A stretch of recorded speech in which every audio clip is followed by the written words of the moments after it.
1941 K. Subramaniam இயக்கத்தில் தமிழில் வெளிவந்து சூப்பர் ஹிட்டான திரைப்படம் கச்சதேவயானி.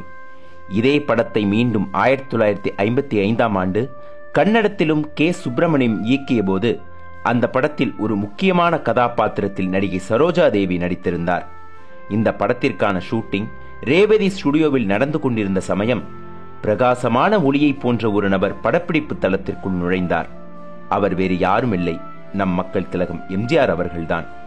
அப்போது அங்கிருந்த நபர்கள் அனைவருமே எழுந்து எம்ஜிஆருக்கு வணக்கம் சொல்ல, சரோஜா தேவியோ அவர் யார் என்றே தெரியாமல் செய்வதறியாது எழுந்து நின்று வணக்கம் வைத்துள்ளார். இப்படித்தான் எம்ஜிஆருக்கும் சரோஜா தேவிக்குமான முதல் அறிமுகம் நடந்துள்ளது. பிறகு அங்கிருந்த ஒவ்வொருவருக்கும் வணக்கம் சொல்லி வந்த எம்ஜிஆரிடம் இயக்குனர் கே. சுப்பிரமணியம் அவர்கள் தனிப்பட்ட முறையில் சரோஜா தேவியை அழைத்து, இவர் பெங்களூரிலிருந்து நடிக்க வந்துள்ளார் என கூறி அறிமுகம் செய்து வைத்துள்ளார். உடனே எம்ஜிஆரோ, என்னம்மா நல்லா இருக்கியா என்பதை கன்னடத்தில் பேசி அசத்தி நலம் விசாரித்துள்ளார். மேலும் காப்பி குடிக்கிறியாமா என எம்ஜிஆர் கேட்க, சரோஜா தேவியோ ஒரு வார்த்தை கூட பேச முடியாமல் திணறி செய்கையில் தலையை ஆட்டி வேண்டாம் என கூறியுள்ளார். பிறகு கொஞ்ச நேரத்தில் எம்ஜிஆர் அங்கிருந்து கிளம்பிவிட பெரிய மழையே வந்து ஓய்ந்தது போல் படப்பிடிப்பு தளத்தில் இருந்த சலசலப்பு முடிவுக்கு வந்தது. பிறகு எம்ஜிஆர் அவர்கள் தான் அப்போது நடிக்க இருந்த திருடாதை படத்தின் தயாரிப்பாளர் ALS அவர்களை சந்திக்கும் போது சரோஜா தேவி குறித்து அவரிடம் பேசியதோடு, ஏன் நாம் எடுக்கும் இந்த படத்தில் சரோஜா தேவியையே கதாநாயகியாக போடக்கூடாது என கேட்டுள்ளார். இதற்கு ALS அவர்களும் சம்மதம் தெரிவிக்கவே சரோஜா தேவியை அழைத்து டெஸ்ட் ஷூட் நடத்தப்பட்டுள்ளது. அவர்களுக்கும் சரோஜா தேவியின் நடிப்பு மிகவும் பிடித்து போக விரைவில் படப்பிடிப்பு துவங்கி எம்ஜிஆர் சரோஜா தேவி இணைந்து நடிக்க ஆரம்பித்துள்ளனர். அந்த சமயம் ஒரு ஷாட் எடுக்கப்பட்ட போது திடீரென ஒரு கண்ணாடி கிளாஸ் உடைந்து விட்டதாம். இதனை கவனிக்காத சரோஜா தேவியோ தவறுதலாக அதனை வெறும் காலில் மிதித்துவிட அடிப்பாதம் கிழிந்து ரத்தம் சொட்ட ஆரம்பித்துள்ளது. இருந்தும் படப்பிடிப்பை நிறுத்தாத சரோஜா தேவி தன்னால் எந்த சிரமமும் தயாரிப்பாளருக்கு வந்துவிடக்கூடாது என தொடர்ந்து நடித்து வந்துள்ளார். அந்த சமயம் சரோஜா தேவியின் நடையை வைத்து இதனை கண்டுபிடித்த எம்ஜிஆர் அவர்கள் உடனே படப்பிடிப்பை நிறுத்திவிட்டு சரோஜா தேவியை அழைத்துள்ளார்.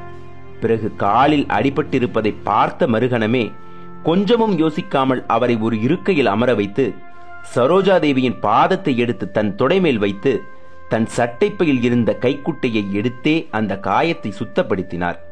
பின் அதே துணியையே கொஞ்சம் ஈரத்திலும் நனைத்து அடிப்பட்ட இடத்தில் கட்டியும் விட்டுள்ளார். இதனை கண்டு ஆச்சரியமான சரோஜா தேவி தான் ஒரு அறிமுக நடிகையாக இருந்தும் எம்ஜிஆர் தன் மீது காட்டும் அன்பை பார்த்து வியந்து போனாராம்.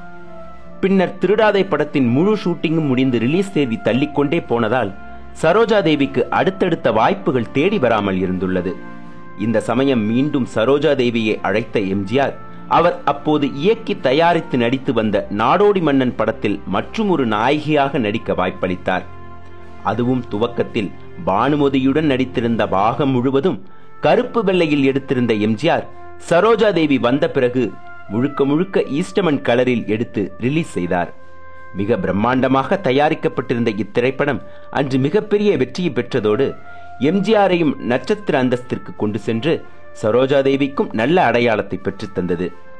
நாடோடி மன்னன் படம் ரிலீஸ் ஆன சமயத்தில் எம்ஜிஆர் சரோஜா தேவி இணை தமிழகம் முழுவதும் சுற்றுப்பயணம் மேற்கொண்டு ரசிகர்களை சந்தித்ததோடு பல்வேறு விழா மேடைகளிலும் தோன்றி மக்களை பரவசப்படுத்தினர். இதன் பிறகு 1961 வெளிவந்த திருடாதை திரைப்படமும் வெற்றி படமாக அமைய எம்ஜிஆர் சரோஜா தேவி ஜோடி தமிழ் சினிமா வரலாற்றில் மறக்க முடியாத இணையாக மாறிப்போனார்கள்.